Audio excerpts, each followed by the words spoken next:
कतनी समाजा गोरी रहबू तू दिन भर ताजा गोरी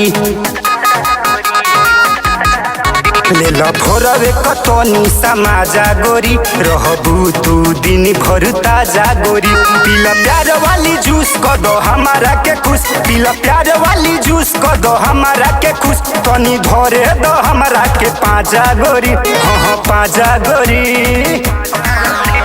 भोरवे कतनी समाजा गोरी रहबू तू दिन भर ताजा गोरी लेल भोरवे कतनी समाजा गोरी रहबू तू दिन भर ताजा गोरी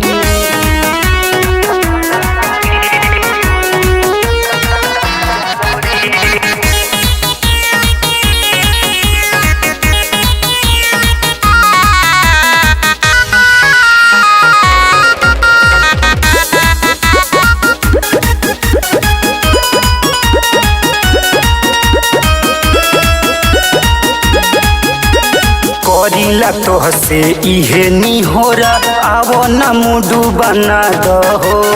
ओठ के ललैया से चुअता लाली आवो न रानी चूसा दहो करीला तोहसे इहे निहोरा आवो न मुडू बना दहो उठ के ललैया से चुअता लाली आवो न रानी चूसा दहो के तिरछी नजरिया से घायल हो काहे दे तू बारू हमरा के साजा गोरी हो साजा गोरी लेल भोरवे कतनी समाजा गोरी रहबू तू दिन भर ताजा गोरी लेल भोरवे कतनी समाजा गोरी रहबू तू दिन भर ताजा गोरी म्यूजिक बाय नवीन दिवाकर।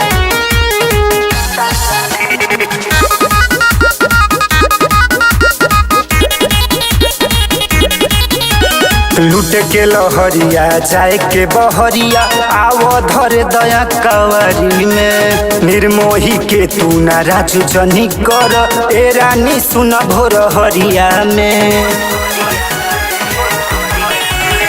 लूट के लहरिया जाए के बहरिया आवो धर दया कवारी में निर्मोही के ना राजू जनी कर ए रानी सुन भोर हरिया में तू रखिलो ना मन हो धनंजय नवीन के एक बेरा गोदिया में आजा गोरी हाँ आजा गोरी